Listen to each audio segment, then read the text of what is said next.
Hello వాళ్ళందరూ ఎలా ఉన్నారు? ఇప్పుడు నేను వచ్చేసాను ప్రపంచంలోనే అతిపెద్ద ఏకశిలా నంది. ఈ నంది లేపాక్షిలో ఉంటుందండి.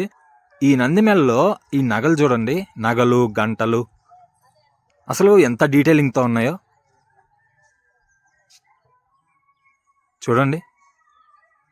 అలాగే ఈ నంది ఎత్తు వచ్చేసి 20 అడుగులు. ఈ వెడల్పు ఉంది కదా, ఈ వెడల్పు 30 అడుగులు. ఈ నంది ఎగ్జాక్ట్గా 500 మీటర్ల దూరంలో ఉన్న వీరభద్ర స్వామి గుడిలో మనకి 5 పడగలతో శివలింగం ఉంటుందన్నమాట. అది కూడా ఒకే శిలపై చిక్కింది. ఎగ్జాక్ట్ దానికి ఆపోజిట్లో ఆ శివలింగాన్ని చూస్తూనే ఇంత పెద్ద ఏకశిలానంది ఉంటుంది. నిజంగా బ్యూటిఫుల్ అంటే బ్యూటిఫుల్. అసలు వీళ్ళు ఎలా చెక్కారో కానీ నిజంగా హ్యాట్స్ ఆఫ్. మీరు కూడా వెంటనే ప్రపంచంలోనే అతిపెద్ద ఏకశిలానందిని చూడాలనుకుంటే లేపాక్షికి వచ్చేయండి. చూడండి, ఇదంతా ఒకటే రాయి. సూపర్గా ఉంది కదా.